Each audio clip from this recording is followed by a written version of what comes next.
Welcome to the Painting Coach, and in this video things are going to get heavy. That's right, heavy artillery, as I show you how to paint a brand new artillery piece for your Death Corps of Krieg army.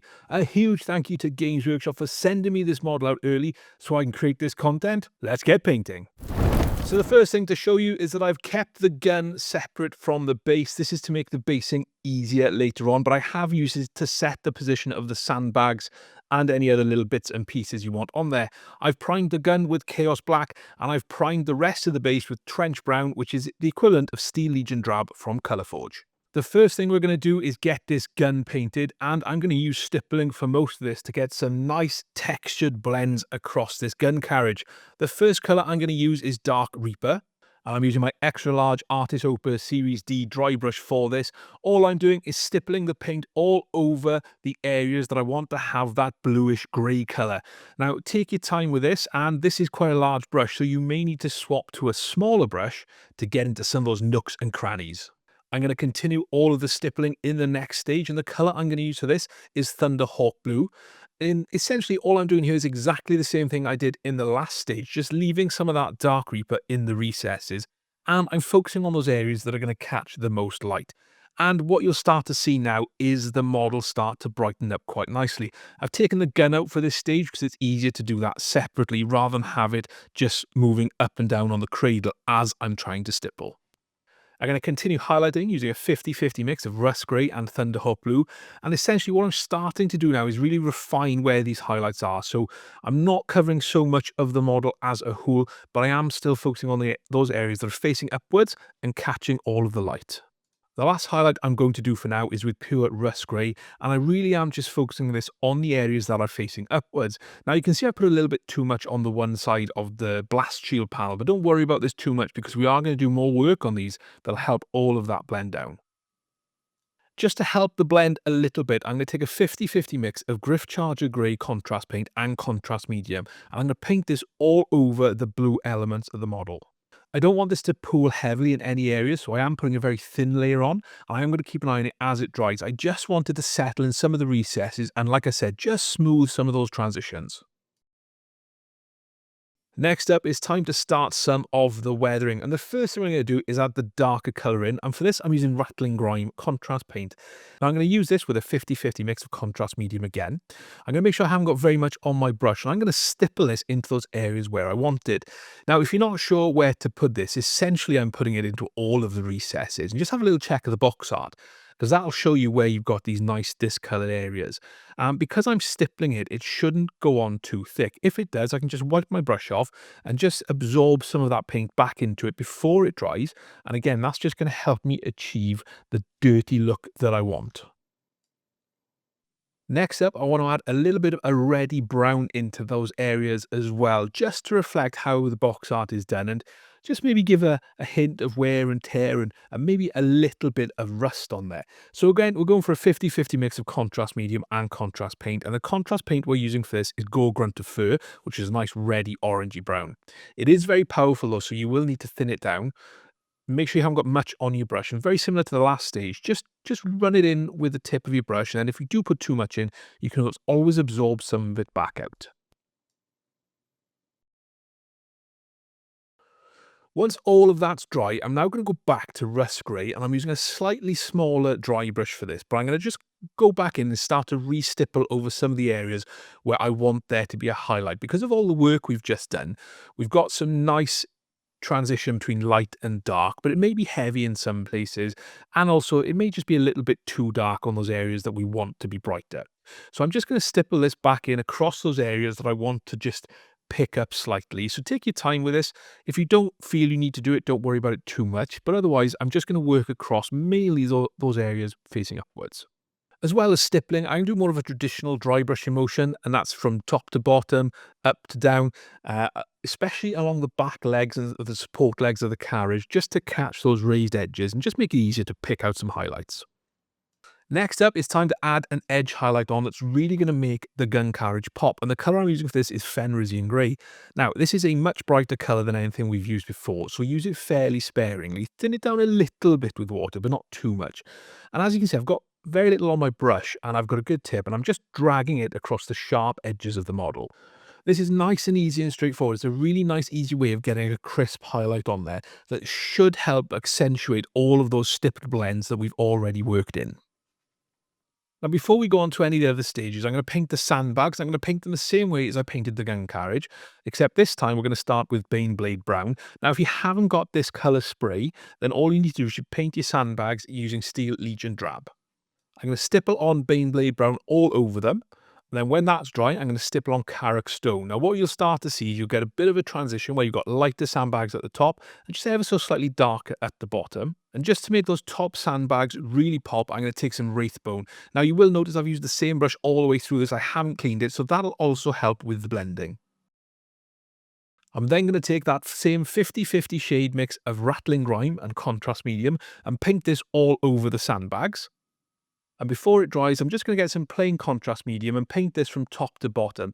What this will do, it'll clear off any pooling Ratling Grime on the top, but it'll just run it into those recesses and you'll really get a nice smooth transition.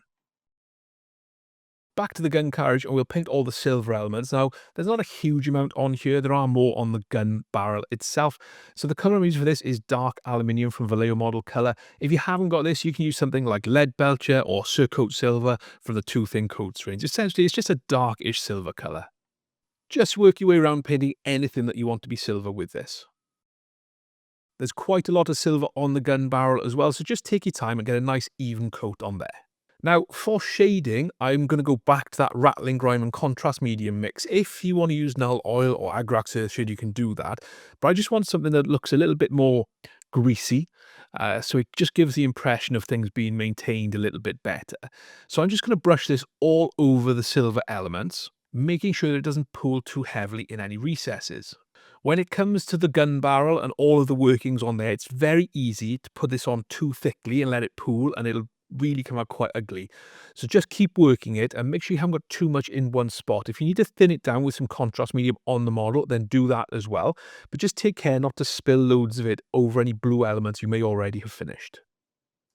When that's completely dry, and it's really important that it's completely dry, I'm going to dry brush this back up using dark aluminium, particularly on the gun barrel. I'm not going to worry too much about the gun carriage because that can stay fairly dark. It's not a huge issue. All I'm looking to do here is brush from up to down, from top to bottom, just catching any raised elements and just leaving that Ratling Grime in the recesses, but just overall brightening up the rest of the silver, but not so bright that it's shiny. I'm then going to do exactly the same, but this time I'm using Chrome from Vallejo Model Air, which is a bright silver. And again, I'm just using dry brushing and stippling here. So even though it's a very bright silver colour, because of the methods I'm using, it looks a little bit more brushed. It doesn't look quite as bright and shiny, but it does give a nice highlight to those elements. I'm going to move on to the wood on the gun carriage next, and I'm going to base all of this using Dryad Bark, which is a kind of desaturated brown colour. So just take your time with this. Don't put it on too thickly because you do want to preserve the wood texture that you've got all across the model. When that's dry, I'm going to take some Gorthor Brown, which is slightly lighter. I'm basically going to try and paint this across all of that texture, leaving the Dryad Bark in the recesses.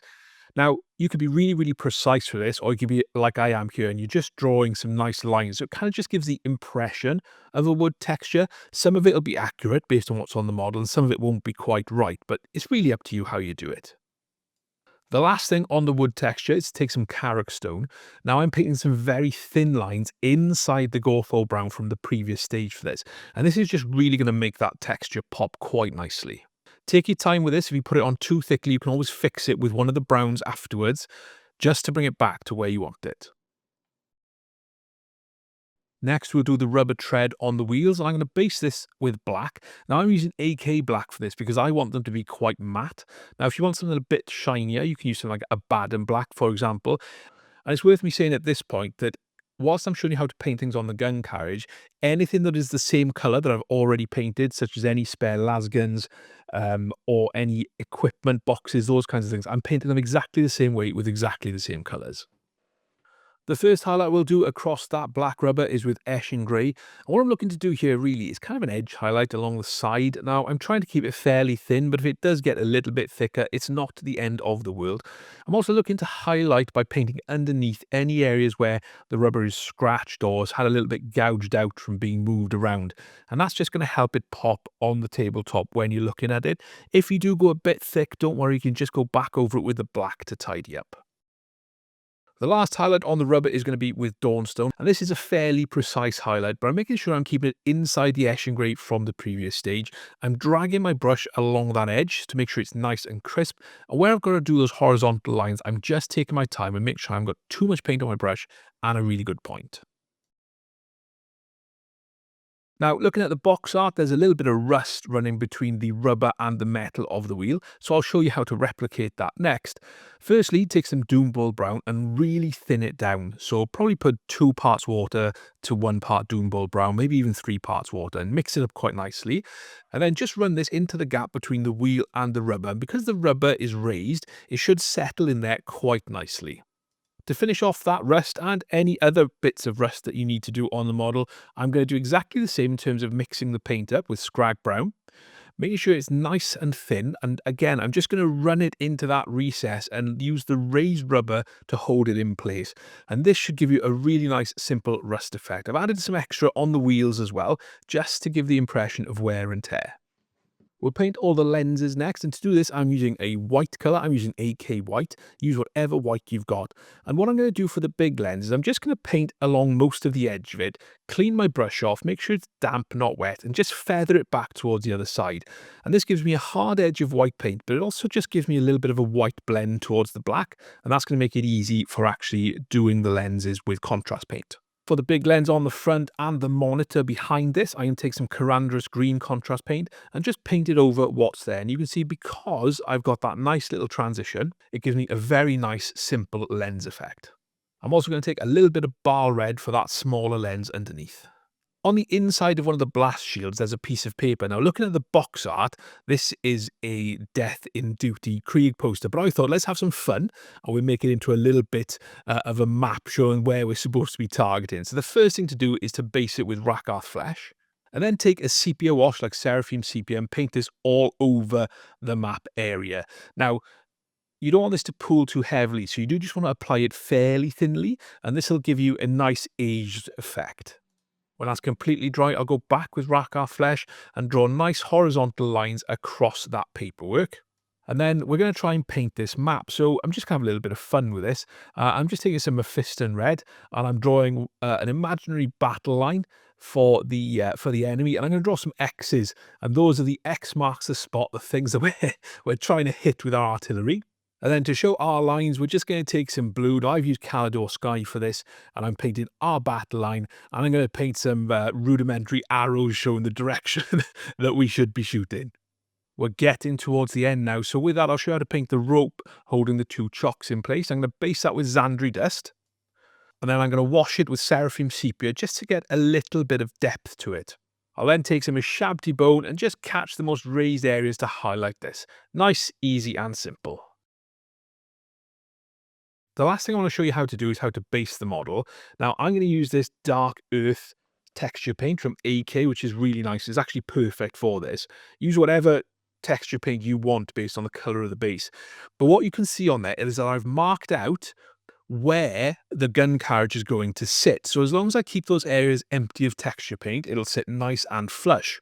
I'm then going to apply the texture paint across the base. And then what I can do is when I've actually attached the gun carriage, if there are any gaps, I can just put more texture paste on there and get that all finished up. To get this basing done, I just dry brushed everything once it was dry. And there we have it, your Deathcore of Krieg artillery field piece. Now, I haven't shown you how to paint the crew because I've already got a tutorial video on how to do that, so make sure you do check that out.